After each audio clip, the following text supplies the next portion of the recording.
June 14, 1944. Camp Hearn, Texas. The pipes above their heads woke with a low, animal groan. 50 German women stood barefoot on sweating concrete, shoulders pressed together.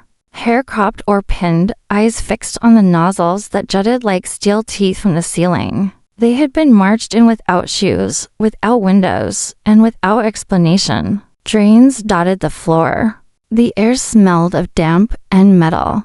One woman squeezed her neighbor's forearm until the knuckles gleamed white. Another, barely out of her teens, whispered a prayer in German that snagged on the consonants of fear. They had heard the stories. Everyone had. The showers that weren't showers. The rooms that locked. The screams that never found a way out. When the valves shrieked open and water hammered the floor, several cried out as if struck. Then, in the same breath, the terror split, and the sound in the windowless room changed. The water was warm, clean, ordinary. The nozzles delivered nothing but water. And within moments, the trembling hands were clutching bars of soap.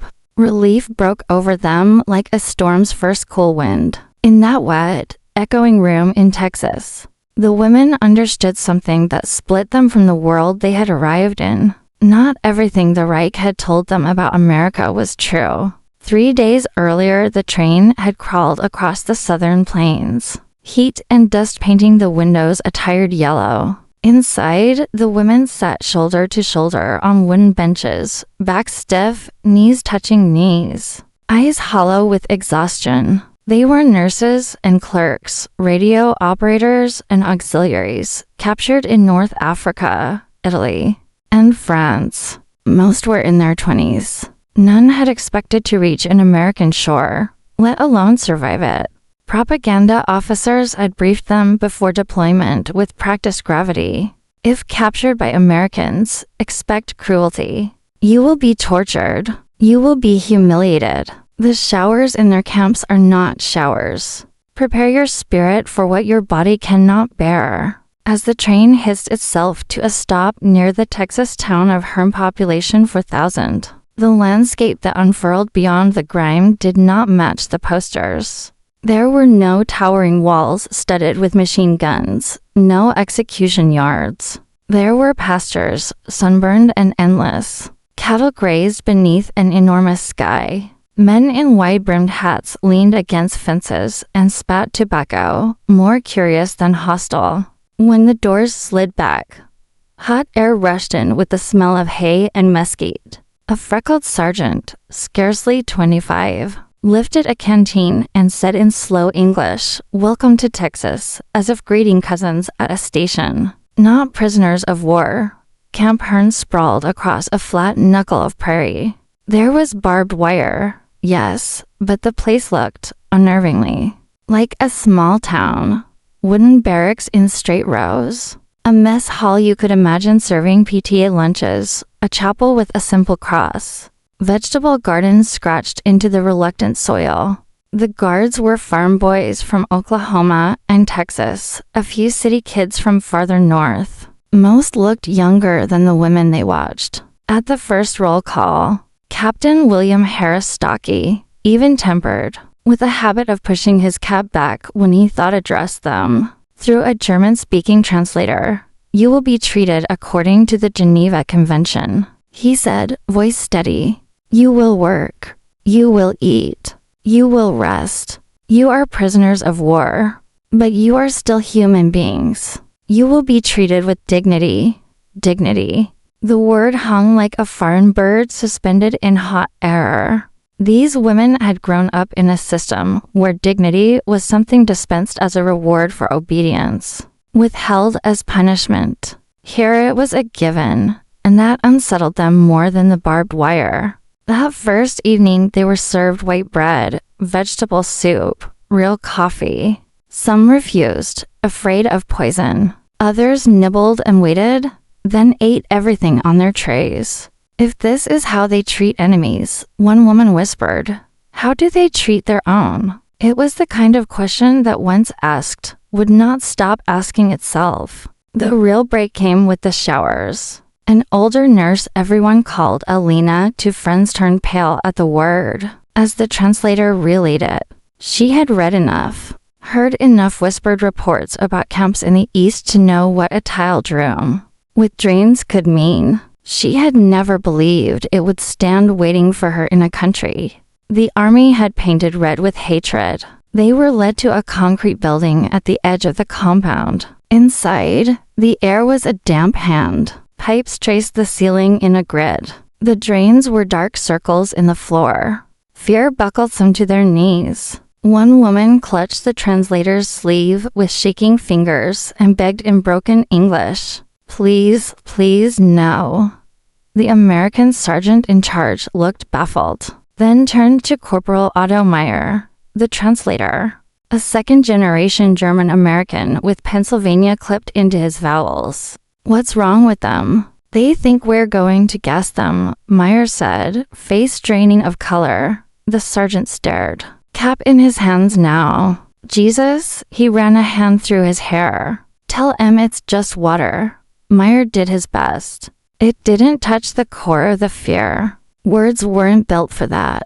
So he stepped into the room in his boots and uniform, reached up, and twisted one of the handles himself. Warm water spread over his shoulders, darkened his shirt, ran into his shoes. He held up a bar of soap and rubbed until thick lather swelled. "It's safe," he called, in German, and then in broken English, smiling in an effort that left his cheeks red. "Just a shower."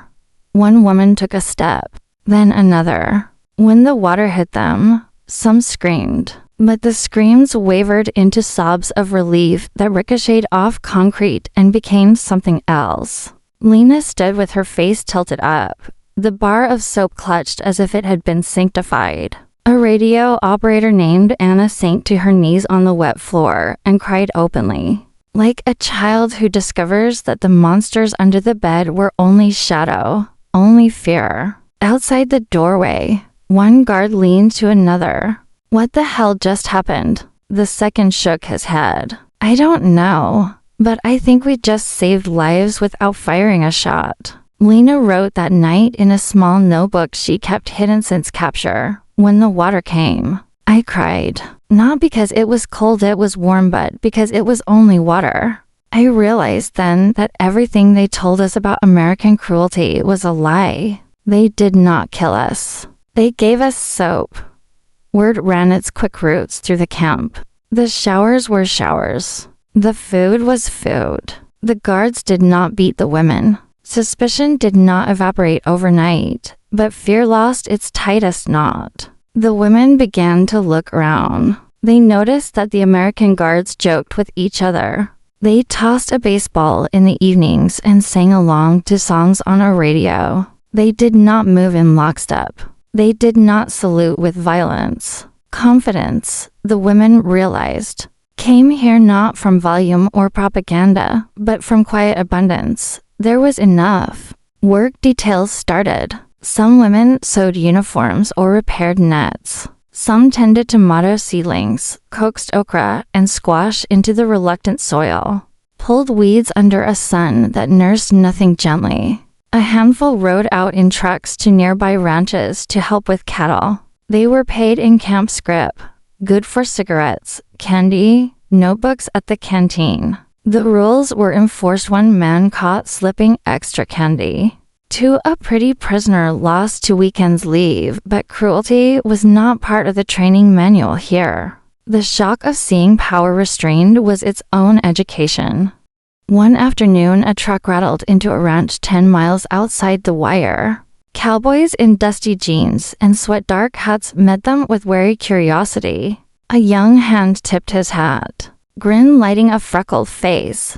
"Y'all ever seen a horse up close?" The translator found the words. The women had, some of them, from a distance, painted on posters with flags flown like capes behind them. Horses here breathed and snorted and blinked. The young hand, Luke, laid the reins of a chestnut mare into a clerk's hands. Elise stroked the velvet of a warm neck. The mare nudged her palm. Elise laughed a bright, surprised sound that startled even herself. By midday, a rhythm had taken hold. Brush the animals, haul buckets, mend a fence. When a break came, cornbread, beans, bacon spread between them on planks. Captain Harris chewed, pushed his hat back, and said, "Ain't no harm in breaking bread." The translator didn't bother with folksy phrasing, just conveyed the permission. The women sat, awkward at first, then spooned food onto tin plates. The sun pinned everything to the earth. Cattle lowed at the far fence.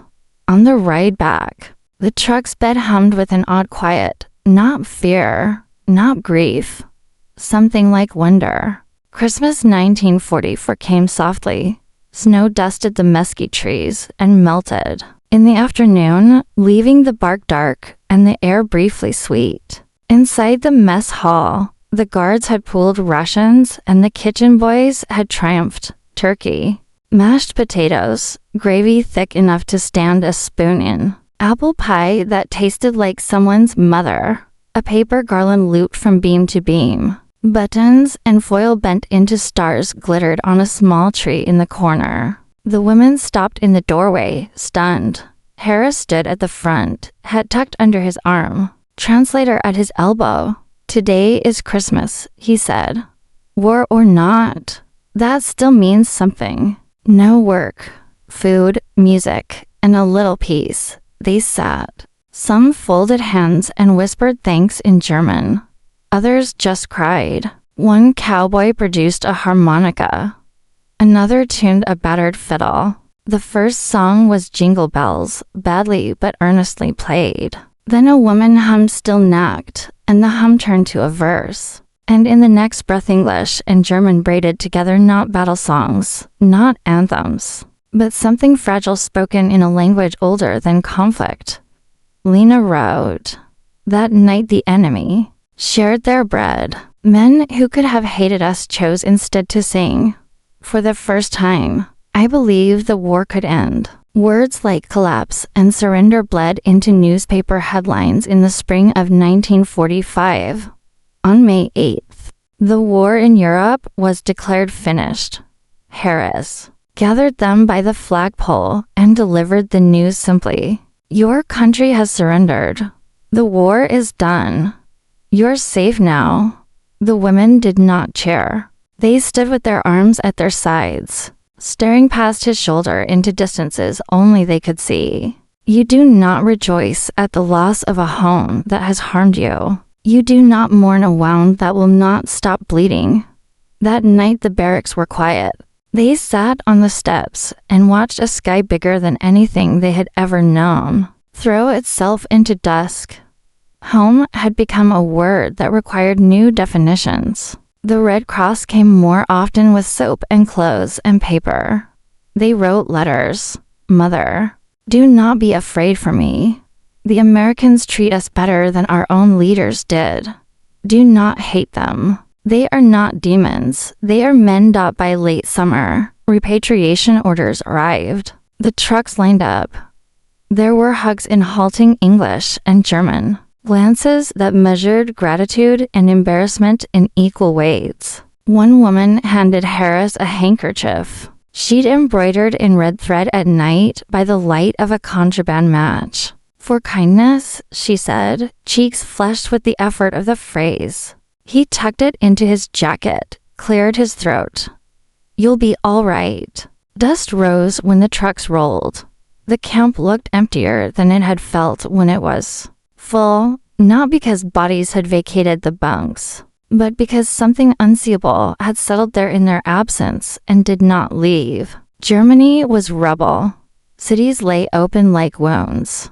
Blocks of black bone under skies as gray as old postcards. Families searched for the names of the missing among lists pinned to church doors. No one wanted stories about kindness from an enemy that had occupied their nightmares. When the women tried to describe Texas, the warm water, the coffee, the horse that had nuzzled a trembling hand, people looked away. A former teacher, Helga, wrote, "We returned to a country still at war with itself. They think we were brainwashed by comfort. If dignity is a crime, then I am guilty. They rebuilt as best they could, the way you do with whatever is left in your hands. Some taught children who had learned how to read from scraps. Some became nurses in clinics with missing roofs. Some married men who had returned from the front different. And they negotiated love with a stranger's face. None forgot Texas. Lena kept the bar of soap from that first shower wrapped in paper, tucked inside a cupboard. Anna saved a Coca-Cola bottle from a canteen visit and let it catch the light on a kitchen shelf. Harris went back to a small ranch and a stubborn piece of land. He kept the handkerchief in a drawer. When a reporter asked him, years later, if he regretted leniency toward an enemy, he shook his head. "We didn't beat them with hate," he said. "We beat them by showing what decency looks like." In 1957, a handful of them found each other in Hamburg. The reunion was simple coffee, a room above a cafe, chairs that wobbled, but it felt like opening a window no one had noticed was stuck. They brought photographs, barracks, and gardens. The small Christmas tree cobbled together from pine and scraps near the fence, a crude star folded from the tin wrapper of a ration. Someone hummed Still Nacked, and the room filled with sound that trembled with memory. There were tears, but also laughter. Laughter that acknowledged the absurdity of arguing over tomato seeds. Inside a prison that had given them room to argue at all, they spoke of the guards who had shown them snapshots of newborn daughters, of the neighbor woman who left bread by the fence line, of the afternoon a cowboy had put reins into Elise's hands and said, "She won't bite unless you give her a reason," and how the mare's breath had tickled her palm. "It didn't win the war," one said softly. "It healed something war had broken in me." Outside, Hamburg was damp with autumn. The city bore its scars under clean sidewalks and rebuilt facadas. Inside, a historian closed his notebook and realized the story he'd been sent to capture refused the structure of a single narrative. It wasn't about sides. It was about the stubbornness of small mercies. Before they parted, one woman pressed a paper star into the historian's hand tin wrapper, turned into something bright on a Christmas patrol. "We had nothing," she said, "so we made stars." They lingered in the doorway and promised to write. A few did. Most didn't. Life moved forward the way it always does, sudden and ordinary. But for one evening, a table in Hamburg held a part of Texas and the truth that captivity can't smother everything. Back in the hill country, Harris sometimes walked the fields at dawn. The handkerchief slept in its drawer until memory nudged it awake. He would stop at the fence and listen to the slow language of cattle and wind and think about the day the pipes screamed and water turned out to be water. "Mercy wins wars too," he'd murmur, not as a slogan, but as a farmer speaks about rain.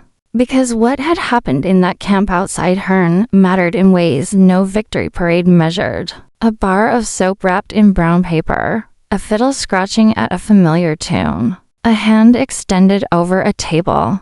In a decade that taught the world too much about cruelty, ordinary decency proved itself a kind of weapon, to the kind that never runs out of ammunition.